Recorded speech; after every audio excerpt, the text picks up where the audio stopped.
One of the skills that you have to have in sales is communication. If you don't communicate effectively, you ain't going to make money. Communication is the top skills, not only in sales, but going into business. If you own a business and can't talk, if you, not just talk, but write and listen, you ain't going to make it. If you're a manager, assistant level manager, that you get a job in a management position and you can't give a group presentation, or you can't sit down with your employees and counsel them and motivate them, you ain't going to make it. Communication skills are vital. And again, from the Eric Thomas video and Addiction to Media, this is responsible for the atrocious skills in communication that so many of us have. And I graduated from Illinois State in 91, long time ago, and I didn't have them. They didn't focus on communication skills. And I suffered, but I got a mentor.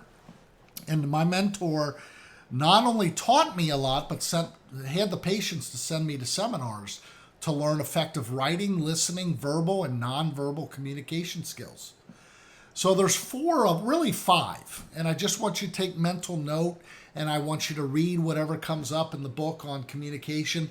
I suggest strongly going to YouTube and looking up better ways to communicate in business, or communication skills when it comes to writing and reading, or writing, listening, verbal, nonverbal, and giving a presentation to a group.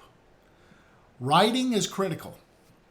Whether it's an email or a letter, if you misspell words, you're judged. And you're judged tough, harshly. People don't forgive emails, especially when you're applying to a job. They don't forgive you for misspellings. They don't forgive you for incorrect grammar. Maybe you get one, but you are judged as someone who can't communicate. We're very judgmental. So you need to run spell check. You need to understand how to concise your words and get your point across over the written medium. And you need to go to YouTube, which I think is a great university in itself, and type in effective writing skills, things to look at. It's going to help you tremendously, not only get a job, but be employed in a career. I get a lot of resumes, or students that want me to look at a cover letter or a resume. And, I can tell you, even on the final version, I find stuff. And if I'm the hiring manager, I'm not going to go any further. So it's really important. Listening skills. We don't listen. We're distracted. If you're talking to me and I just hired you, and I see you glancing over at your phone and I'm trying to train you or have a serious discussion, you're done. I've let a lot of people go in 15 years for being distracted and using their phone when they should be working. Not paying attention and not looking at somebody and nodding and comprehending what they're saying is really rude. And there's a lot of bosses like me out there. There's a lot of people like me who owe the bank money for starting the business and are under pressure to pay the bank back. And you, the employee, is looking at something more important than their business. You're done. And a lot of you will see that. A lot of you will find yourself in that position statistically. It happens every day. So effective listening means get away from the distractions. Actively look at somebody eye to eye and nod and repeat back, I understand. Maybe repeat what they say a little bit to show that you're actively listening. And listening helps you learn. We don't do it. Go to YouTube, active listening skills. Tons of stuff out there that'll work.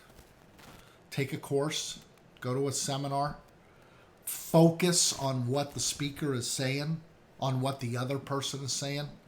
Understand the more you listen as a manager, the more money you're going to make. The more you listen as a salesperson, the more money you're going to make. The more you listen to your friend or spouse or boyfriend or girlfriend, the better relationship you're going to have. We're horrible listeners. I used to be horrible. I'm still on a scale of 1 to 10, an 8. I'm always thinking when I'm talking about study and travel abroad about maybe a concern that they're having because I'm reading their facial expressions. And maybe my mind starts thinking about how to handle what I think they're thinking.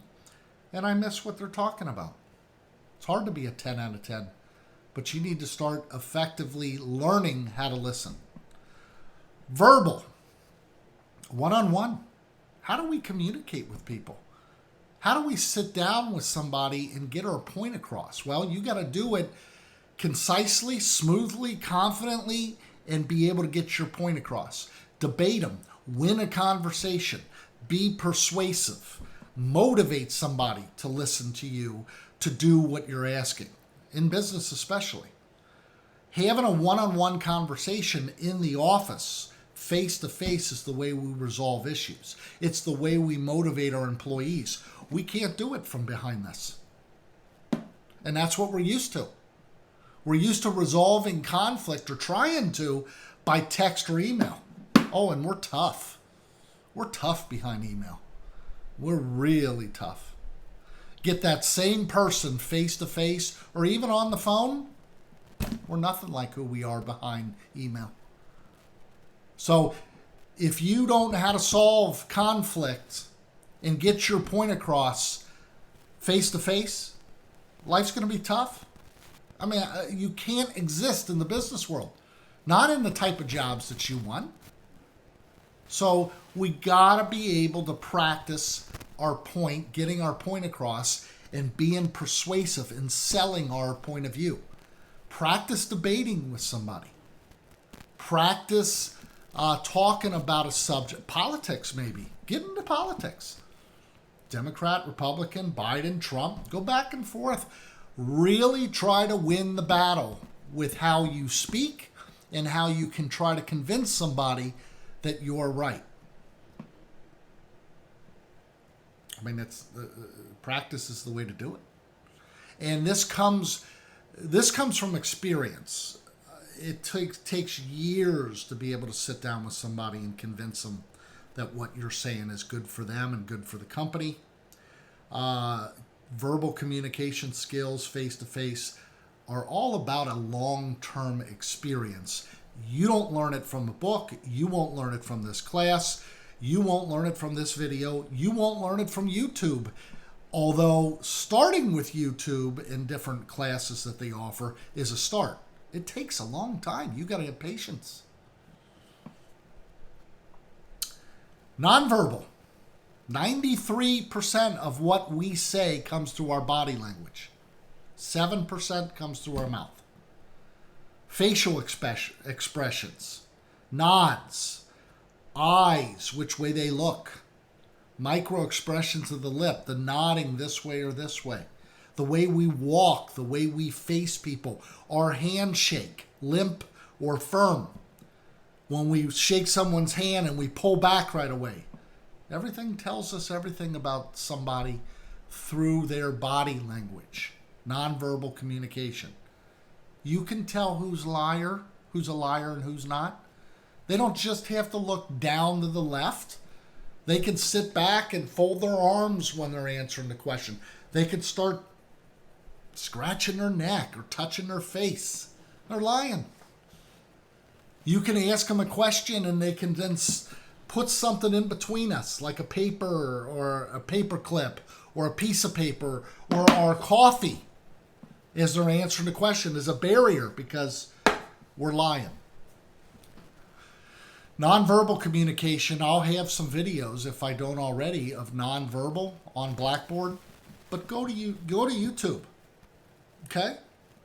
Go to YouTube.